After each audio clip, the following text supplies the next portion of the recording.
خیال ہم سب کے آگے ہے. ہم دیکھ رہے ہیں پاکستان پیپلز پارٹی اس وقت زور و شور سے الیکشن مہم چلا رہی ہے. پاکستان پیپلز پارٹی کے چیئرمین جناب بلاول بھٹو زرداری صاحب جو کہ واحد سیاسی لیڈر ہیں جو اس ملک میں الیکشن کی ڈیمانڈ کرتے رہے, الیکشن کی تاریخ مانگتے رہے, الیکشن کی شیڈیول کی ڈیمانڈ کرتے رہے, اور اب ہمارے سامنے ایک الیکشن کی ڈیٹ 8 فروری ہے جس کے لیے ہم تیاری کر رہے ہیں. ڈے ون سے ہم لگے ہوئے ہیں, اپنی عوام کے بیچ میں ہیں.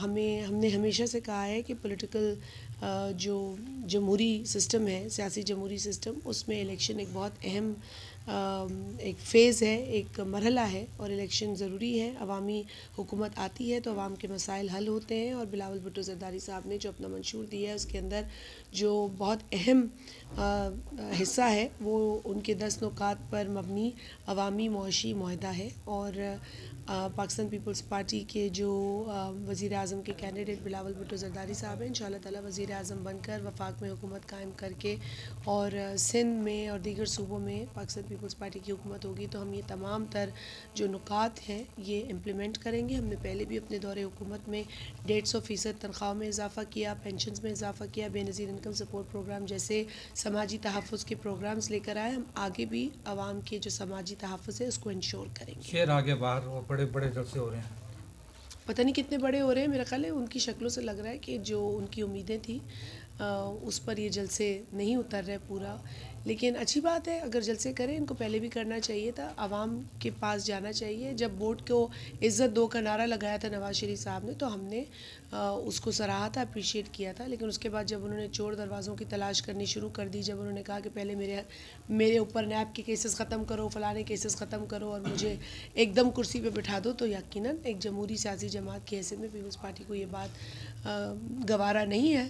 وہ پہلے لاڈلے تھے, ہم جانتے ہیں, وہ پہلے بھی لاڈلے تھے, لیکن اس کے بعد ایک اور لاڈلا آیا, وہ لاڈلا جیل میں ہے. یہ لاڈلے جیل سے بھاگ رہے ہیں, جیل سے فرار تلاش کر رہے ہیں. لیکن عوام میں آنا پڑے گا. ہم تو چاہیں گے کہ عوام کے ووٹ سے آئیں, لیکن پھر عوام کے ووٹ پر انحصار کریں اور کسی اور سپورٹ پر انحصار نہ کریں. منشور کہا جا رہا ہے کہ بڑا پاورفل منشور لے کر آئے ہیں. بھائی میں تو فیلڈ میں ہوں تو میں نے تو نہیں دیکھا ان کا کیا منشور ہے, لیکن جو 2-3 کلپس دیکھے ہم نے ان کی بیٹی کے, تو وہ ہو بہو وہی باتیں کر رہی ہیں جو پچھلے کئی مہینوں سے بلاول بھٹو زرداری صاحب کر رہے ہیں. بلاول بھٹو زرداری صاحب بات کرتے ہیں NICVD کی, اور انہوں نے بنا کر دکھائے NICVD سندھ کے اندر.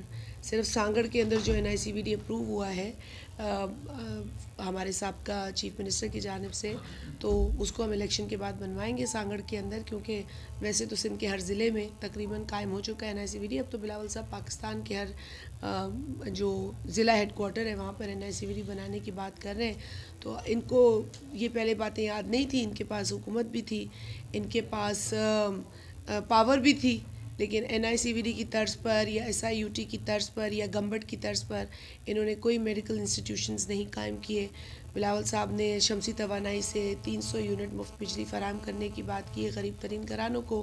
ہم سن رہے ہیں کہ وہ بھی یہی بات کر رہے ہیں. تو ہم تو وہی باتیں, ہم تو وہ کاپی پیسٹ ہو رہا ہے, نقل ہو رہی ہے, لیکن نقل کے لیے عقل چاہیے. اب دیکھیں عوام اس کا فیصلہ خود کریں گے. آپ کہہ رہے ہیں کہ آپ نے بہت زیادہ کام کرایا ہے اپنے ضلع کے اندر, سندھ کے اندر. آپ کو تو سونے کا تاج ایک نہیں پڑ رہا, لیکن وہاں تو 3 تاج. دیکھیے ہم سونے کے تاج پوشی میں یقین نہیں رکھتے, ہم عوام کے ووٹ میں یقین رکھتے ہیں. شہید محترمہ بے نظیر بھٹو صاحبہ نے یہ کہا کہ جمہوریت بہترین انتقام ہے. صدر آصف علی زرداری صاحب نے یہ ثابت کر کے دکھایا. چیئرمین بلاول بھی اسی سوچ کے ساتھ آگے بڑھ رہے ہیں. سونے کے تاج ہم خود نہیں پہنتے, کیونکہ ہمیں یہ تاج, یہ حکمرانی, یہ آرام عوام کے لیے لینا ہے, اپنے لیے نہیں. جن کو تاج پہننے کا شوق ہے, جن کو تاج پوشی کا شوق ہے, جنہیں چوتھی مرتبہ وزیر اعظم بننے کا شوق ہے, وہ اپنی صلاحیتوں پر بنے تو بہتر ہے. صرف سفارشوں پہ بنیں گے تو وہ پہلے بھی ناکام رہے, آگے بھی ناکام رہیں گے. بلاول بھٹو زرداری صاحب نے ایک مناظرے کی دعوت دی ہے. اس شخص کو جو چوتھی مرتبہ وزیر اعظم بننے کا خواہاں ہے وہ آئے, عوامی عدالت لگائیں اور دیکھیں کہ ہمارے نوجوان قائد جناب بلاول بھٹو زرداری صاحب میں زیادہ صلاحیتیں ہیں یا ان میں وہ صلاحیت ہے جس کے بلبوتے پہ وہ چاہ رہے ہیں کہ وہ وزیر اعظم بنے. لیکن اگر وہ وزیر اعظم بننے کے خواہاں ہیں تو ان کو عوام میں جانا پڑے گا. ہم نے کل بھی یہ کہا, ہم آج بھی یہ کہہ رہے ہیں کہ ان کو عوام میں جانا پڑے گا. سانگڑ کے اندر انقلابی کام پیپلز پارٹی نے کرائے. گزشتہ 10 برسوں میں آپ نے دیکھا ٹنڈو آدم سے لے کے بیرانی, بیرانی سے لے کے کنڈیاری, کنڈیاری سے لے کے ٹنڈو میٹھا خان, ٹنڈو میٹھا خان سے لے کے سانگڑ, سانگڑ سے لے کے کھپرو, اور کھپرو سے آگے عمر کوٹ, پھر سانگڑ سے نواب شاہ, سانگڑ سے میر پور خاص. یہ سارے روڈ پیپلز پارٹی نے بنائے. یہاں پر جو لوگ قابض تھے انہوں نے تو ایک لنک روڈ نہیں بنایا, یہاں اتنے بڑے بڑے مین روڈز بن گئے. میڈم جی, آپ کہتی ہیں کہ بلاول بھٹو زرداری وزیر اعظم بننے جا رہے ہیں.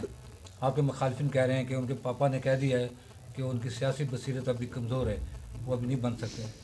دیکھیے, سینٹرل ایگزیکٹو کمیٹی کے اندر تمام صدر آصف علی زرداری صاحب نے بلاول بھٹو زرداری صاحب کا نام پرپوز کیا بطور وزیر اعظم. پوری سینٹرل ایگزیکٹو کمیٹی نے اس پر لبیک کہا, اسے انڈورس کیا. جہاں تک سوال پیدا ہوتا ہے کہ آصف علی زرداری صاحب جو کہ بلاول بھٹو زرداری صاحب کے والد بھی ہیں, تو بلاول صاحب نے تو ایک انٹرویو میں کہا کہ اپنے والد کے لیے تو بیٹا کبھی بھی بڑا نہیں ہوتا. تو جو لوگ احمقوں کی جنت میں رہتے ہیں اور جو اس طرح کی احمقانہ باتیں کرتے ہیں, میں تو یہی کہوں گی کہ اللہ انہیں ہدایت دے اور اللہ تعالیٰ ان کو کوئی توفیق دے کہ وہ عوام کی خدمت کریں, کوئی جذبہ رکھیں.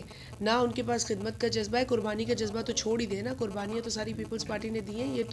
یہ تو انگلی نہیں کٹا سکتے. ان کا تو اگر ناخن اکھڑ جائے تو ان کی چیخیں نکل جاتی ہیں. ان کو جیلوں میں مچھر کھاتے ہیں تو ان کی چیخیں نکل جاتی ہیں.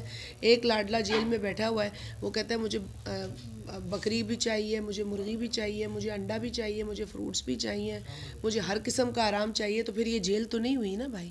تو میں تو یہی کہوں گی ان کو کہ عقل کے اور ہوش کے ناخن لیں اور عوام کی خدمت کریں اور عوام سے ووٹ کی طلبگار ہوں. بلاول کے 8 نکات جو منشور ہے, کہاں سے وسائل آئیں گے؟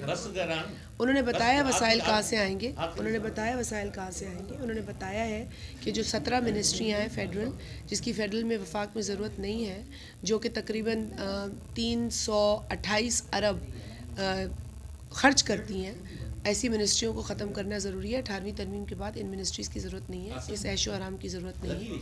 اور اس کے علاوہ جو سبسڈیز ہیں جو بڑے بڑے لوگوں کو دی جاتی ہیں, ایلیٹ طبقے کو دی جاتی ہے, ایسے طبقے کو دی جاتی ہے جسے سبسڈی کی ضرورت نہیں ہے, وہ بھی 1700 ارب کی رقم ہے. ایسی سبسڈیز شفٹ کریں گے. دیکھیں, سسٹم میں پیسہ ہے, یہ نہیں کہ پیسہ کہیں سے آنا ہے. پیسے کو ری روٹ کرنا ہے. ری روٹ کر کے مطلب ان کو ری ڈائریکٹ کرنا ہے. ایک میں نے آپ کو بتایا 328 ارب روپے, ایک میں نے آپ کو بتایا 1700 ارب. یہ بڑی رقم ہے. اگر یہی رقوم جو ہے وہ صحیح سمت میں چلی جائے تو پیسہ عوام کا ہے, عوام پر لگنا ہے اور عوام پر لگنا چاہیے. جو کہ بلاول صاحب کہتے ہیں ہاری کارڈ, مزدور card, youth card, youth centre, بے نظیر انکم سپورٹ پروگرام کو آگے. جب بے نظیر انکم سپورٹ پروگرام شروع کیا تو انہی مخالفین نے ہمارا مذاق اڑایا. آج یہی مخالفین بے نظیر انکم سپورٹ پروگرام میں زیادہ سے زیادہ چاہتے ہیں کہ ان کے ووٹر رجسٹر ہوں. بے شک ہوں, ان کا جو بھی غریب ووٹر ہے وہ پاکستان کا شہری ہے, ہم تو چاہیں گے رجسٹر ہو. لیکن پہلے یہی تنقید کرتے تھے, آج یہی خوش ہو کے کہتے ہیں کہ جی یہ بڑا بہترین پروگرام ہے. تو یہ اچھی بات ہے, یہ کہتے ہیں. لیکن پیپلز پارٹی پہ تنقید کرنا کوئی فرض نہیں ہے. اگر پیپلز پارٹی نے اچھے پروگرامز یہاں پاکستان کے لیے چلائے ہیں, چاہے وہ تھرکول منصوبہ ہو, چاہے وہ بے نظیر انکم سپورٹ پروگرام ہو, چاہے وہ 18ویں ترمیم ہو, چاہے اب بلاول صاحب جو بات کر رہے ہیں کہ ہم غیر ضروری اخراجات کو ختم کر کے وہ تمام اخراجات عوام کی طرف ڈائریکٹ کریں گے, یہ ساری باتیں پیپلز پارٹی شروع تو پیپلز پارٹی کرتی ہے, بعد میں سارے کریڈٹ لینا چاہتے ہیں. ہم تو کہتے ہیں کریڈٹ لے, کریڈٹ ضرور لیں, لیکن پاکستان کے ساتھ نا انصافی نہ کریں. بہت شکریہ.